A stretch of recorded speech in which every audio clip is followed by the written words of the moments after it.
Hello and welcome to The Testing Show, episode 152, Women in Testing, Part 2. This show was recorded Friday, February 28th, 2025. For the second part of our Women in Testing conversation, guest moderator Gwen Iarussi continues the conversation with Alexis Bell, Sangeetha Gururaj, and Lihi Segev about challenges faced by women leaders, strategies for overcoming bias, and creating opportunities for diverse talent, stepping outside of comfort zones, and making the first or next move in a dynamic and changing work environment. And with that, on with the show.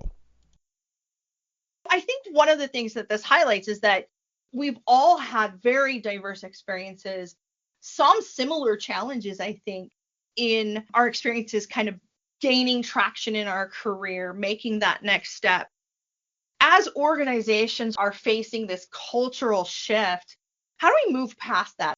You say the term DEI and everybody's feathers start to get ruffled and we start to get polarized and start taking our stances. And I think part of us getting through this is kind of moving past that and looking at opportunities for us to create the right spaces for people to grow of all colors, of all backgrounds, of all, you name it. In terms of moving beyond just the awareness that we need to be better about creating spaces for all humans to be successful, what have you seen? What is Qualitas doing today to create those spaces? And what are you seeing have the most effect on it? Before I start with what we are doing in Qualitas, I also have a view on this. Some of these movements over the years were required to increase acceptance and awareness. Mm-hmm. Today, how Michael spoke about the acceptance part of it, it took quite a few years to come in different countries and different spaces. So these movements are essential at different levels. Now, it could be a very advanced level in certain spaces in the world, and it could have taken a lower traction earlier and coming up. The existence of these movements means that there was lesser awareness and acceptance in the past. So They were essential to come to a stage. But then what I always endorse is when we keep saying equality, we should ensure that we show it in the different phases of any work environment. And I always say that if we drive it merit-based, so as long as it is performance-related, any decisions that are taken should not be based on aspects of only diversity or aspects of anything, but it should be merit-based. So if there is a task assigned, who did the task extremely well? Who got the opportunity to do the task also should be those who performed extremely well in the past or show high potential and promise. So to come to that angle, companies have to start looking beyond everything and diverge or converge everything into, again, monitoring, ensuring that the right talent is given the right role. So if everyone starts thinking merit-based, that would help go beyond these movements. And that's what we encourage in Qualitas as well. We do have our diversity-related initiatives. We have Quali Pride and we have the Women's Forum that all of us are very actively involved, where we do mentorship programs for the women. We reach out and also we have webinars and we have external leaders coming in, women leaders coming in, sharing their journey.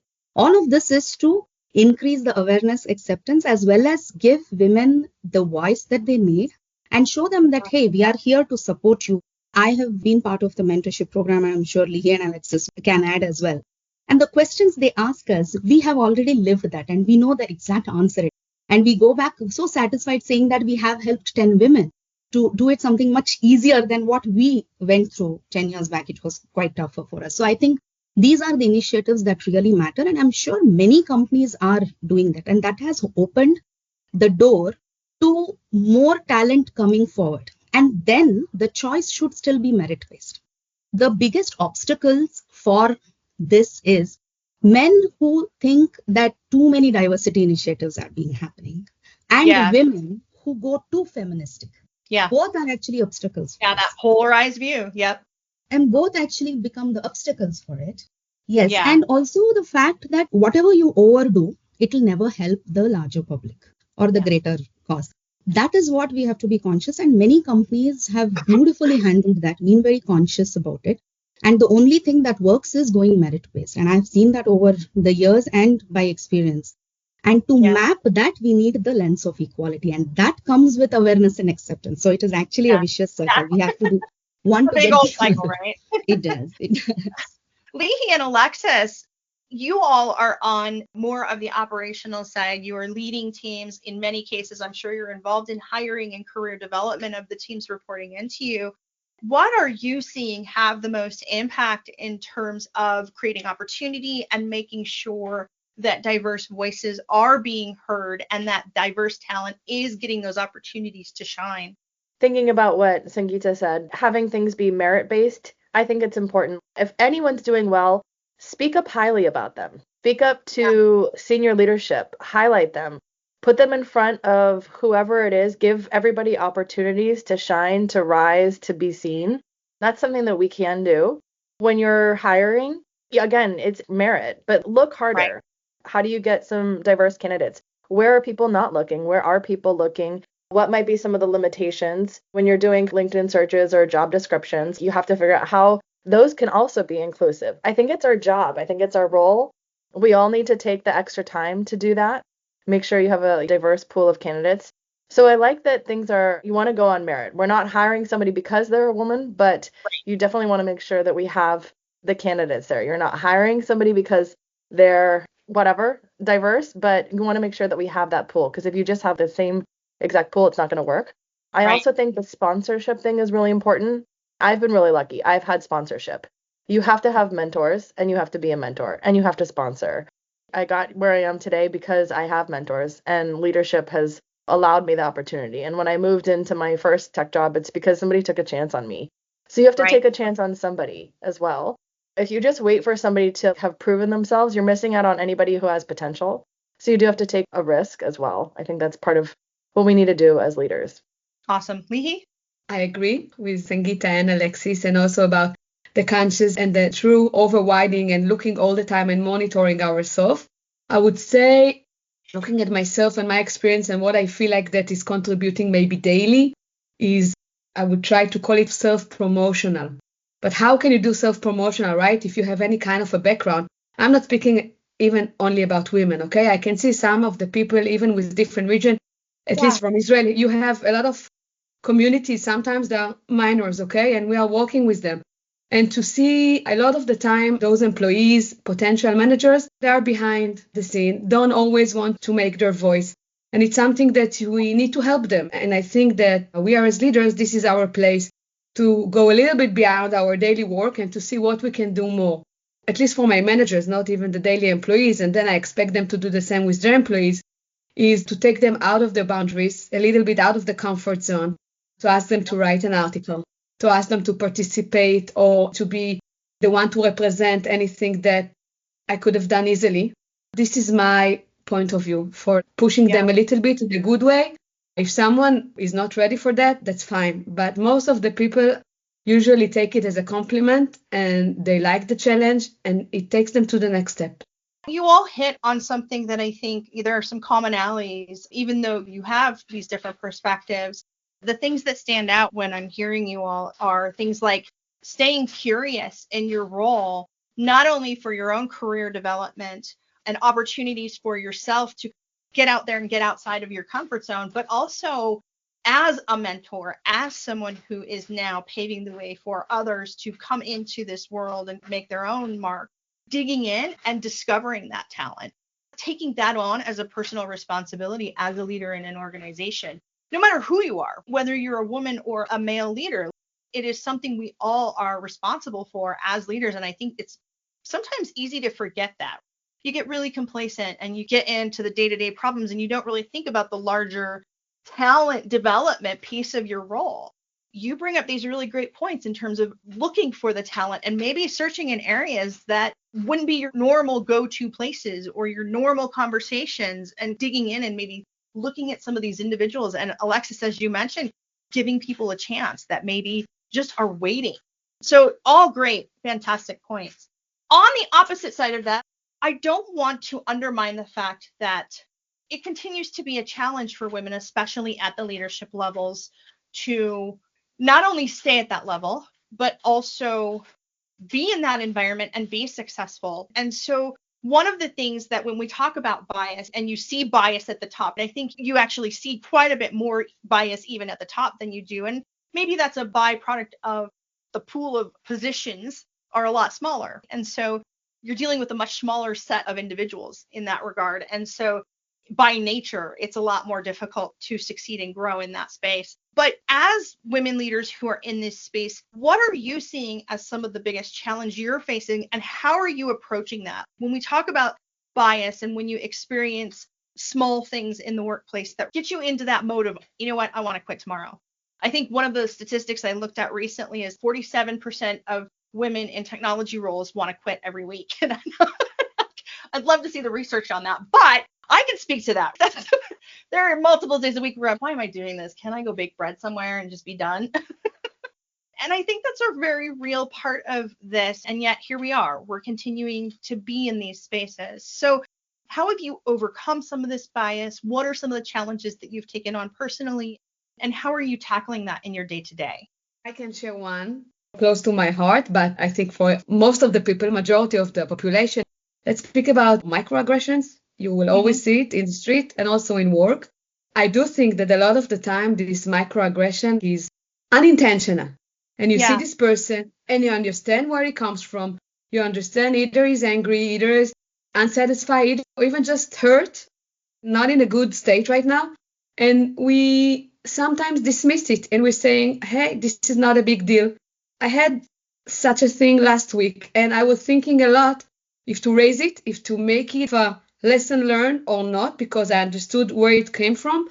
But when the week continued, this thought didn't left me, I decided not to allow it. So I think this is very important, not to dismiss events, because it can go back. And it's a bad example to the people who are surrounded by that, impacted by that, or the person himself that is the cause of that. I think that if he's responsible enough, he needs to learn. We need to call out this bias, usually in real time, maybe not to wait for a week. In this case, I wasn't there. I just got the feedback, but it doesn't matter. It took me a week to handle it.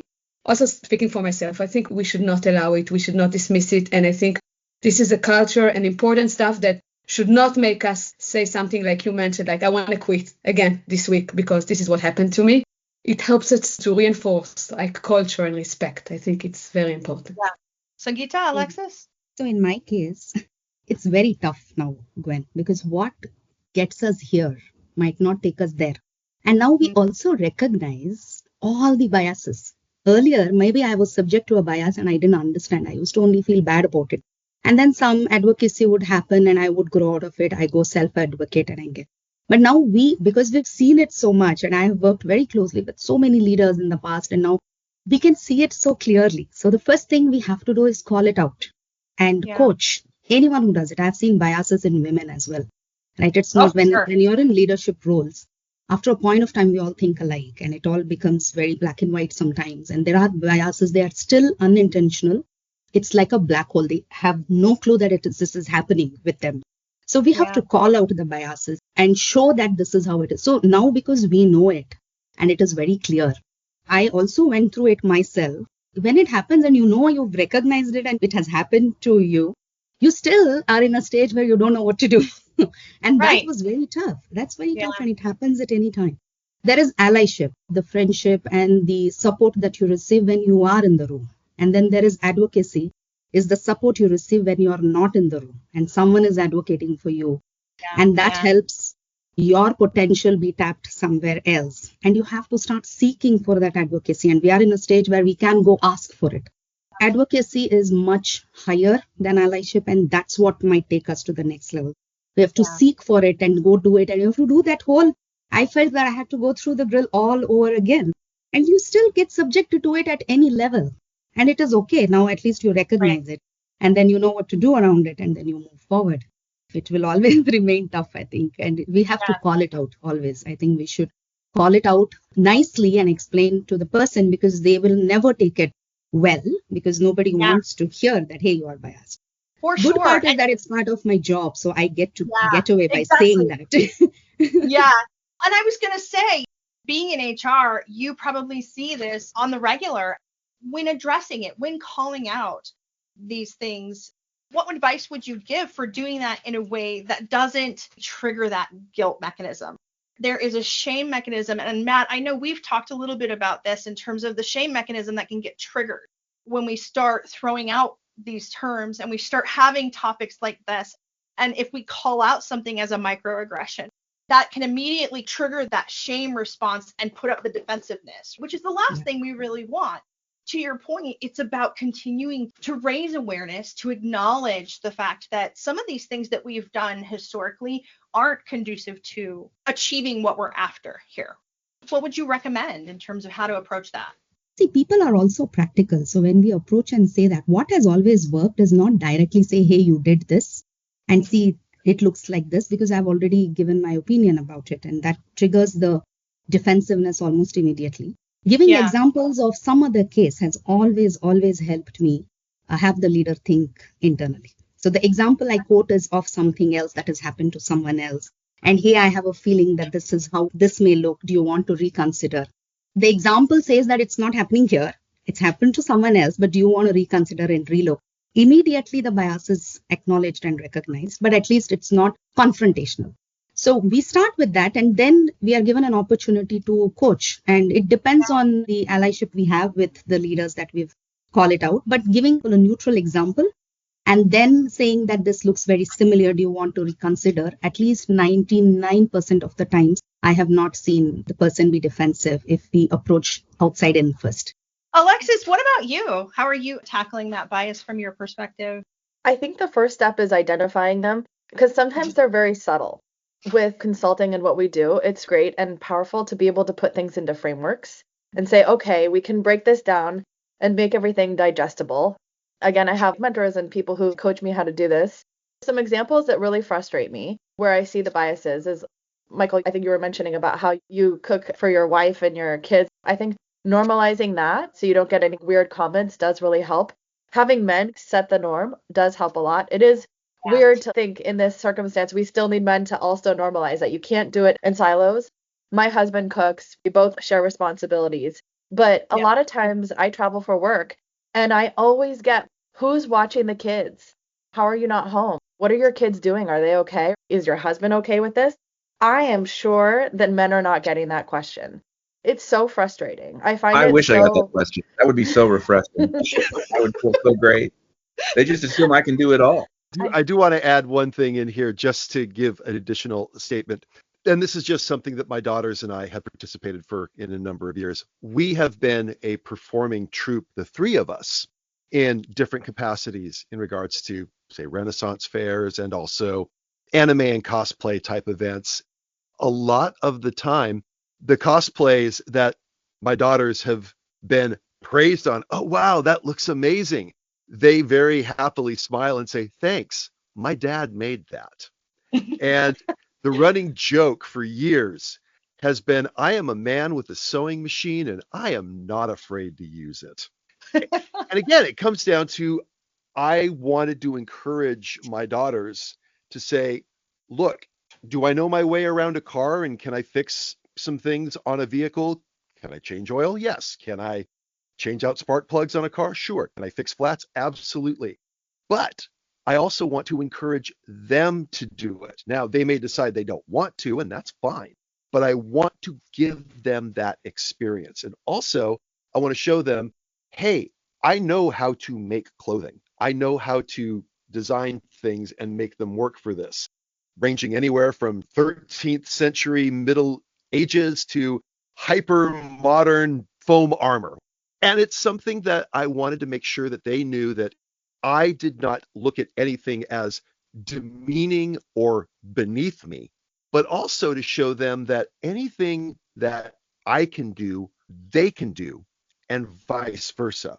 And that I was never going to judge them or say, oh, you don't know how to do X, what's wrong with you? You're a guy that's doing Y, what is up with that? The answer is skills are skills. Everybody should have them.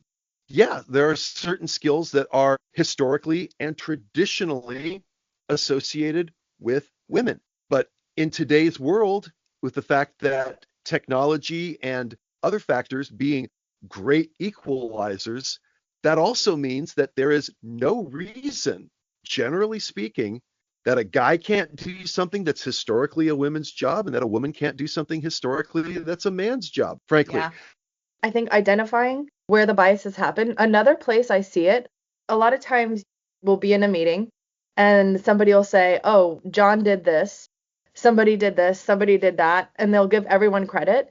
And then when I do something, they'll say, and this was done. And they refuse to say my name. I put the presentation together, whatever happened, and they'll just say, this was done. And as soon as I know that that's happened, that a man refuses to say my name and give me credit, I know that he's sexist. Yeah. Immediately, that's what your mind goes to. Now he's not an ally. Now he's not someone I can trust.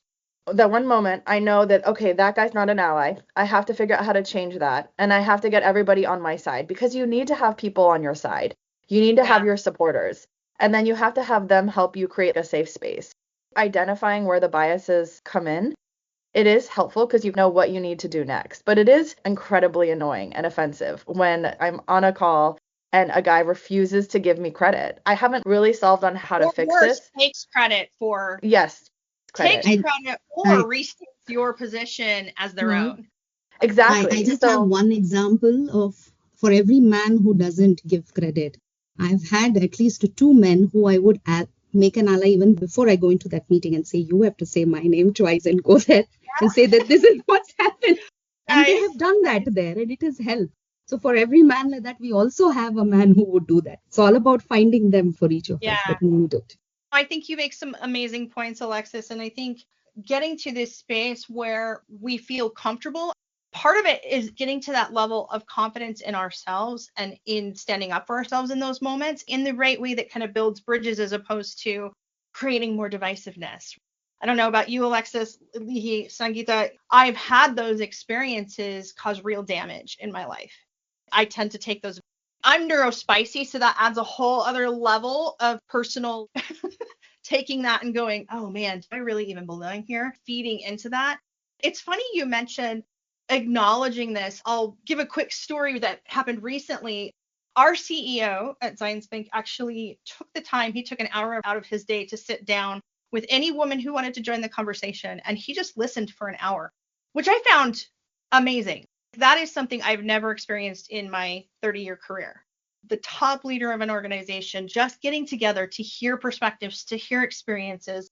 And what was really interesting is that he created this safe space. And at one point in the conversation, he kept using the word, thank you for your opinions. I really like hearing your opinions. And so I wasn't going to call it out, but I couldn't let the conversation end with that. And so I mentioned it. I said, it's interesting that you use that word opinions, because in a sense, that can be a bias. In this type of a context, it can feel undermining to those who are sharing their experiences with you, especially around a topic that it's just not my opinion. This is research that's been done. It is a well-known challenge that women face. We face these things on a day-to-day basis. And I think it highlights another piece of it. To your point, Sangeetha, a lot of times it's not conscious. It's in these really subtle, unconscious ways. And so as we have these conversations, as we change the social norms and get past our own biases, Alexis, you point to something that can happen with us is that we can become rigid, and it can dampen our relationship and our ability to interact in a healthy way with those individuals, because now we see them as someone who's not safe. Getting to a point where we can have the right conversations in the right ways and start helping create even more awareness on the small little things that continue to happen that make it discouraging to come back to work tomorrow.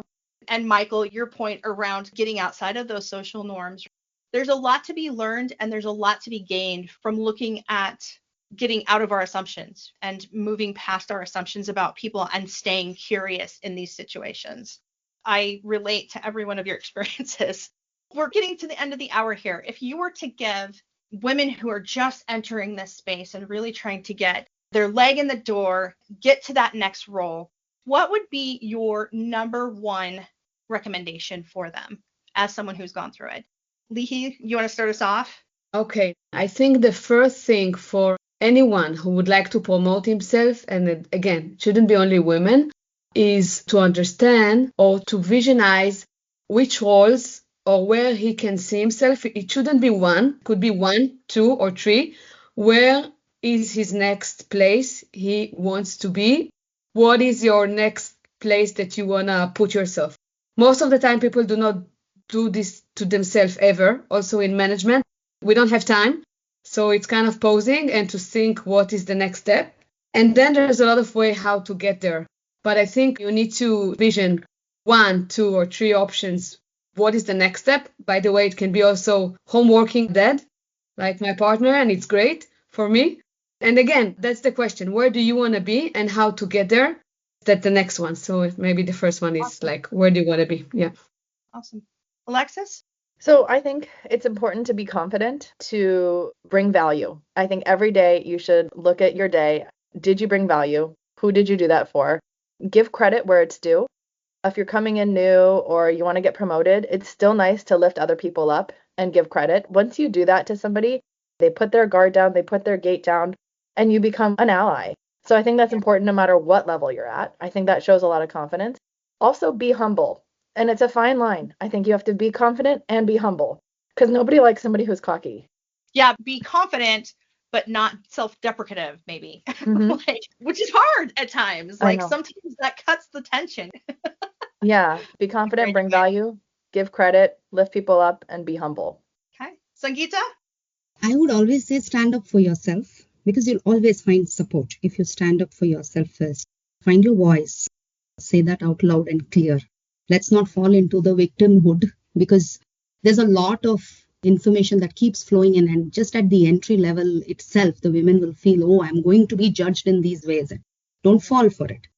Everyone's journey is different. So stand up for yourself. Like Alexis said, create value. Yeah. From your talent, if you can create value, stand up for yourself, your voice will be heard. There is an ecosystem now that will definitely support it. Awesome. You have it also in yoga. I had a good instructor. He finished each lesson. What good deed have you done today? So it's kind of all related to the value. It's a very good question to ask each day. I just want to say I agree. Agreed. Michael, any tips from your end? I think the best thing that I can suggest, a memory that I had about 30 years ago when I was working out in a gym and I got a chance to meet the most amazing, dedicated, and aggressive aerobics instructor at the time. That was a very hip thing to be part of and see what was happening. Just wanted to mention this because the lady that ran these classes was not what you would call a conventional fitness person. She was about 5'6", and I think she weighed about 245, 250 pounds. At least I remember her saying that. She was a, pardon the expression, in air quotes, bigger woman, but she could run everybody into the ground. And she did it all day long. I asked her one time, I said, I hope this doesn't come across as rude, but you're working out physically all day long, but yet we're so used to this perspective that if you were doing this, wouldn't you be 100 pounds soaking wet? And she said, yeah, if I had a typical physiology, I guess I would be, but I don't. I have a thyroid condition that for whatever reason, I cannot have that body type. It just doesn't happen. It's my genetics. But I sought to prove that just because I'm shaped a certain way or because I look a way that people don't expect does not mean that I am not capable of driving any fitness bro or fitness girl into the ground. And she could. That's the thing that I learned from that is you will have these experiences that completely confound your expectations. And if you get a chance to have those, enjoy them, learn from them, and embrace them. Yeah.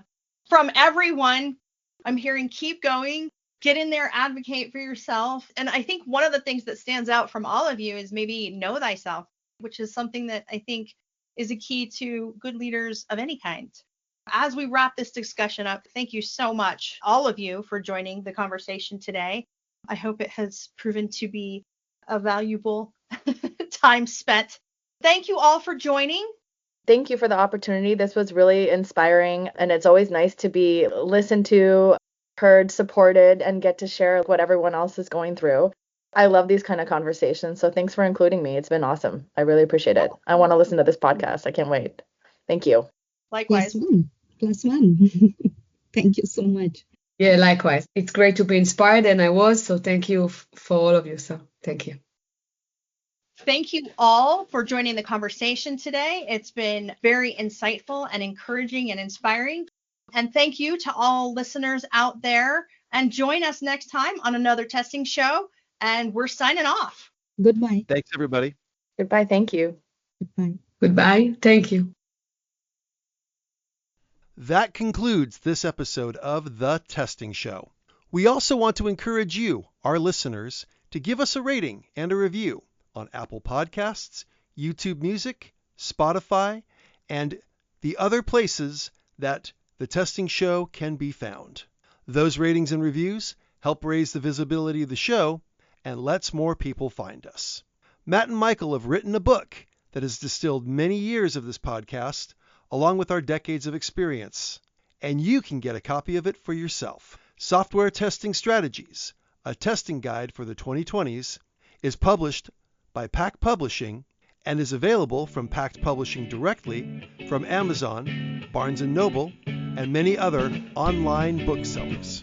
Also, we want to invite you to come join us on The Testing Show Slack channel as a way to communicate about the show. Talk to us about what you'd like to hear and who you'd like to hear from, and also help us shape future shows. Please email us at thetestingshow@qualitestgroup.com and we will send you an invite to join the group. The Testing Show is produced and edited by Michael Larsen, moderated by Matt Heusser, with frequent contributions from our many featured guests who bring the topics and expertise to make the show happen. Thanks for listening.